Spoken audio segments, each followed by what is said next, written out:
La investigación que he realizado, que lleva por título La vida social de las fotografías familiares en contexto de violencia, que podéis ver aquí, esta es, digamos, la tesis doctoral que he presentado hace unos meses, pues tiene como objeto principal hacer un análisis sobre la vida social de fotografías familiares de familias que sufrieron la persecución ideológica a partir de 1939 en España. Es una investigación que ha costado mucho trabajo, imaginarla sobre todo, porque trato de dar sentido a los usos que hace la gente de las imágenes a lo largo del tiempo. Mi idea siempre ha sido ir a las casas de cada familia y analizar en esas casas qué fotografías tiene las familias de los desaparecidos o de los presos o de los exiliados y qué uso le han dado a lo largo del tiempo. Es decir, he tenido que reconstruir la historia de cada fotografía en las manos de las familias. Yo entro en ocasiones en una casa, pero esa casa a la que entro es el último destino donde ha estado la imagen. Probablemente ha estado en una cárcel, ha estado en otra casa, en la casa de la madre pasa a la hija, etcétera, etcétera. Esto también es fundamental, es entender en qué manos, por qué manos ha pasado las fotografías y por qué, ¿no? Esto da cuenta, por ejemplo, de que son las mujeres las que han realizado la mayor parte de las manipulaciones. Cuando digo manipulaciones me refiero a que las fotografías, cuando encontramos imágenes, pues tenemos imágenes que han sido escritas, que han sido rotas, que han sido ampliadas, que han sido guardadas en un cajón secreto, que han sido expuestas en el salón o en la alcoba, qué diferencia hay entre exponerlo en un sitio o en otro, qué diferencia hay entre encontrarme una fotografía en un desván o encontrármela en la cartera de una persona, por qué de repente se le corta un trozo a la imagen, por qué se incorporan en una composición imposible a todos los miembros de una familia en la que hay gente que ya está muerta, etcétera, etcétera, etcétera, ¿no?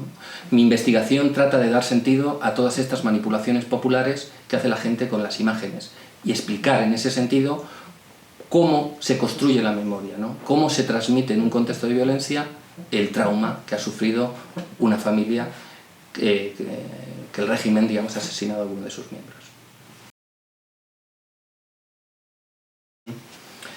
Es cierto que generalmente se conoce la manipulación desde un punto de vista político de la fotografía, pues cuando se le quitaba la figura de Stalin o se colocaba la figura de Franco, etcétera, etcétera. Yo en la tesis utilizo otro concepto de manipulación que tiene que ver con lo que decía Susan Sontag, que uno de los usos populares de la fotografía es el mejoramiento de la normal apariencia de las cosas. Digamos, uno sale en la fotografía no como es, sino siempre mejor, o intenta salir mejor de lo que es, ¿no? El mejoramiento en el caso de las familias estudiadas tiene que ver con reinsertar, resucitar a familiares que están desaparecidos y que la única forma de tenerlos presente es a través de la fotografía. Entonces vamos a asistir a un masivo encargo por parte de las familias de personas que están desaparecidas, perseguidas y ninguneadas de puertas hacia afuera, y que sin embargo, de puertas hacia adentro, observamos que aquellas pequeñas fotografías que se hicieron seguramente en las fiestas populares, pues han sufrido una manipulación. La manipulación es la ampliación de esa fotografía con un traje y una corbata, rodeado de los familiares, una riqueza a nivel fotográfico en el retoque que es digna de estudio, ¿no? La técnica utilizada era la del bromóleo, es decir, la familia, y aquí se une tecnología y clase social, tecnología y política. La familia tiene una o dos fotografías como mucho del desaparecido. Esa fotografía la lleva a un fotógrafo, siempre disimulando, porque estamos hablando de un contexto de persecución constante. Entonces observamos que muchas veces la fotografía en el reverso, si a lo mejor ponía palabras como salud o cuestiones que estaban perseguidas, son tachadas por la familia como una máscara que a la hora de sacar a la luz pública, a la hora de llevarlo a encargar a un fotógrafo, tiene que tachar para pasar desapercibido y que, digamos, eso no suponga una denuncia o cualquier otra cosa, ¿no? Entonces esa fotografía se lleva al fotógrafo y se amplía. El problema es que como son fotografías muy pequeñitas, la ampliación va a suponer una deformación de la imagen. Entonces aquí se rescata aquella técnica que utilizaban los pictorialistas, que es el bromóleo, que es ampliar, hacer una ampliación de la fotografía a un papel que pueda ser pintado para corregir las deformaciones que una ampliación tan grande va a tener, ¿no? Entonces, digamos, el fotógrafo lo que hace es repasar las cejas, repasar los ojos, para que esa pequeña fotografía sea ampliada, ¿no? Luego es muy interesante observar cómo, en función de quién encarga esa fotografía, si son los padres, si son los hijos, si es la mujer, va a tener una composición distinta. Eso es fundamental para entender, digamos, el lugar que ocupa el desaparecido en la imagen, en la familia. Una cosa muy importante que hay que tener en cuenta es que, por ejemplo, si nosotros pensamos en una familia que tiene un familiar que no sabe dónde está el cuerpo, lo que van a hacer es utilizar la imagen como sustituto del cuerpo. Entonces, lo que se va a cuidar no es el cuerpo, como se hace en cualquier ritual funerario, sino que lo que se va a cuidar es la fotografía. Y en lugar de ponerle una mortaja al cuerpo, que es lo que se hace en un ritual funerario, ponerle el mejor traje se le va a poner, pero a la fotografía. Pues un ejemplo que quería poner sobre la manipulación de la fotografía es el de Alfonso Capilla. Es un hombre que asesinan en 1939 en Chillón, en un pueblo de Ciudad Real, y cuando lo matan, un hermano de él, pues él lo matan en un páramo. No se sabe dónde están los cuerpos, no se sabrá ya más nunca, hasta hace unos años. Pues la dirección que toma el hermano es ir a la mina a buscar el único sitio donde está el rostro de su hermano, que es el carnet de trabajo de la mina. Y entonces pues le dan el cartón de identidad, el carnet de identidad de la mina, arranca la foto y aparece en la casa con la foto. Cuando a mí me contaba el hijo de este hombre ese momento, me lo contaba como si estuviera llegando el cuerpo, ¿no? Dice, y te puedes imaginar lo que era cuando llegó la fotografía, ¿no? Los mayores separando a los pequeños para que no vieran eso, todo el mundo llorando. Entonces, digamos, era un ejemplo muy interesante para ver cómo la fotografía estaba sustituyendo a un cuerpo que no está. Y la llegada de la fotografía era la llegada del cuerpo a la casa. Y el ritual era el ritual, pues, de lo que va a ser una especie de sepelio, ¿no? A partir de ese momento, esa pequeñita fotografía va a sufrir una serie de manipulaciones muy interesantes. Yo voy a mostrar dos. Uno es la fotografía que hacen los padres y la fotografía que hace la viuda para los hijos, ¿no? En un caso es el difunto, la persona asesinada, junto con los padres, y en otro caso lo que hace, en realidad no lo hace la viuda, lo hace la hermana del asesinado. Aquí estaríamos viendo lo que es... por favor, hacia la cámara. Aquí estaríamos viendo lo que es la fotografía del asesinado con los padres. Sería el lugar que van a ocupar, de hecho, en el cementerio, y esta fotografía sería la que estuviera en el cementerio si el cuerpo en realidad estuviera. Pero como no hay cuerpo, el único sitio que queda, el sitio sagrado, va a ser la alcoba de los padres, donde estarán la foto de ellos y la de su hijo.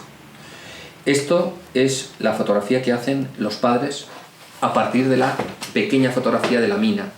Lo que hace la hermana del asesinado con los hijos es otro tipo de manipulación, es otro tipo de composición que significativamente va a utilizar pues los recursos culturales que se tienen, en este caso recursos visuales que hay. Aquí en la zona de La Mancha, en Ciudad Real, pues hay una tradición fotográfica que es la del exvoto, que son fotografías que se dan como ofrenda a una virgen, y en el exvoto, tenemos aquí por ejemplo una imagen de un exvoto en Bolaños, donde aparecen pues las personas a las que quiere proteger la Virgen, a la que en principio se entrega en lo que viene siendo un santuario. Pues en la fotografía que hacen del desaparecido se utiliza el mismo esquema, pero en lugar de la Virgen lo que tenemos es a Alfonso, desaparecido, que está como una especie de ente protector de sus hijos. El lugar que tenía el padre pasa de ser, aparecería en una foto normalizada aquí junto a ellos, pasa a ser un ente protector. Decía Michel de Certeau que en un contexto donde los fuertes siempre ganan, las palabras siempre engañan. En este caso, serían las imágenes siempre engañan, ¿no? En un contexto donde los fuertes siempre ganan, las imágenes siempre engañan. Y es que este tipo de estudio es fundamental entenderlo con un concepto que va unido siempre a la persecución, ya sea religiosa o política, que tiene que ver con el secreto y el disimulo. Uno tiene que disimular, ¿no? O sea, y este tipo de imágenes, voy a poner ahora otro ejemplo de una historia, no se entienden sin el disimulo. Dice John Berger que una fotografía familiar sin el contexto que le da sentido significan simplemente lo que aparentan. Y a veces la familia maravillosamente entendió eso, como la apariencia es a veces también una máscara para, digamos, cruzar la censura, cruzar la frontera desde el exilio sin levantar sospechas. Estoy hablando de un ejemplo, un caso que voy a hablar ahora es un exiliado que fue a México, su nombre es José Antonio López III, es un hombre que cruza la frontera en 1979, terminada la guerra, pasa por 2 campos de concentración, desde allí tomará el famoso barco Sinaya, dirección México, y desembarca en Veracruz. 2 meses después de eso, enviará una fotografía a la familia. Yo encontré a los hijos en México, vi que tenían un archivo fotográfico ingente, pero me llamó la atención una de las fotografías, que resultó ser la fotografía que enviaron, la primera fotografía que el padre envió a la familia a Madrid. Durante ese transcurso de salir por la frontera, estar en 2 campos de concentración e ir a México, la familia no sabía si estaba vivo o estaba muerto. No tenían constancia de eso. La fotografía que él envía es una fotografía en la que aparece en unas lagunas, que sería la Venecia mexicana, que le llaman, que es una zona de recreo para turistas en México. Se llama Xochimilco. Entonces la fotografía que él envía, es lo único que envía la primera vez que contacta con ellos, es una fotografía de él, elegantemente vestido, en estas embarcaciones. Llama mucho la atención que sea esa imagen la que envíe, porque tenía otras fotografías de gente, digamos, de la gente que desembarca en el Sinaya, fotografías en las que se podría ver un poco más la situación real que tenía. Sin embargo, él decide voluntariamente enviar una fotografía en un lugar turístico como si, digamos, se tratara de una fotografía de postal.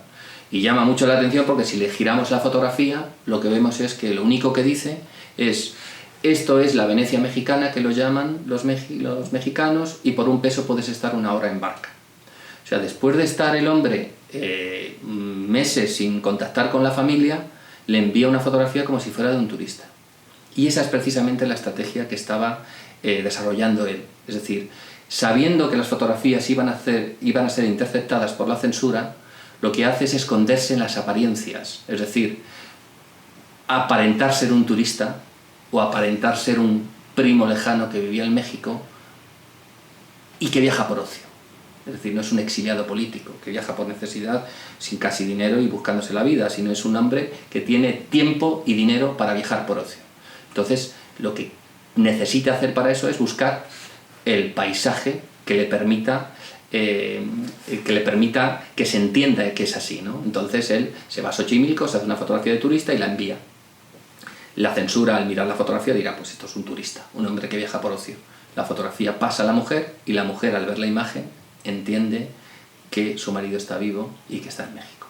A partir de ahí vendrá un tipo de correspondencia que terminará con la mujer y los hijos en México. Entonces, el hombre se escondía en las apariencias de lo que supone una fotografía sin contexto para darle sentido, ¿no? Es gracias, digamos, si hubiéramos hecho cualquier tipo de análisis de esa fotografía, digamos, sin ese contexto, sin entender los usos de la familia, pues podríamos encontrar esa fotografía como una fotografía de postal y pensar que esa fotografía era una fotografía de postal. Y no es así, es precisamente una fotografía de postal en la apariencia, pero en el fondo es una fotografía de disimulo. Cuando uno se pregunta sobre la conservación de la fotografía, también uno tiene que preguntarse, digamos, en la actualidad se tiran infinidad de fotografías, ¿no? Si uno piensa en el álbum de fotos de las familias que yo he estudiado, a lo mejor estaban compuestas por 20 fotos, que se veían una y otra vez. En la actualidad 20 fotos las puedes hacer en una hora, ¿no? Entonces es curioso que la capacidad que se tiene de tirar fotos no, digamos, no sea necesariamente proporcional a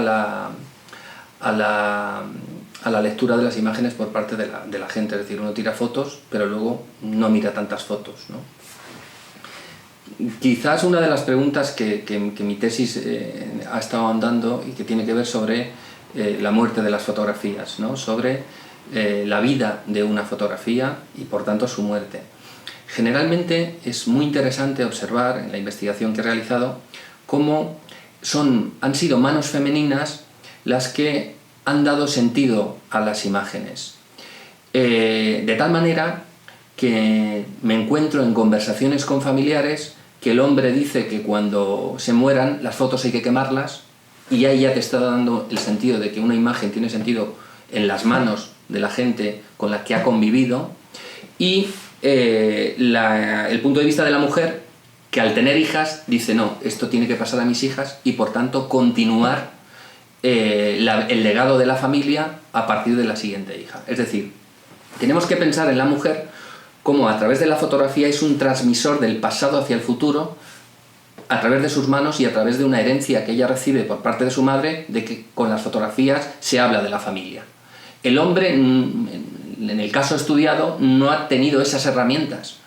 Entonces, claro, es muy interesante encontrar cómo las enmarcaciones que hay en las casas suelen ser producto de la mujer. Muchas veces el hombre utiliza más la fotografía como documento social, como un documento propio de la familia, pero la mujer lo trabaja, digamos, desde un punto de vista emocional, desde un punto de vista de crear familia, de crear casa. O sea, tenemos que pensar que la mujer, en muchos sentidos, ha sido la que ordenaba la economía de la mirada en una casa. Una mujer heredaba los cuadros de su familia y los colocaba, y tú entrabas a la casa y entendías a la familia por los cuadros que tenía puestos en la casa. Esos cuadros van a tener un sentido, o tienen un sentido en una o dos generaciones. Luego terminan muchos en el desván. Lo interesante de esta investigación es que al cometerse determinados crímenes que han quedado impunes, esas fotografías van a tener una vida mayor que la que se esperaba. Y estamos viendo a bisnietos con fotografías que en unos casos normales hubieran desaparecido, pero que vuelven a interpretarse en sus manos para, digamos, darle dignidad y darle sentido y intentar, digamos, arrojar luz sobre un crimen que se cometió en su familia.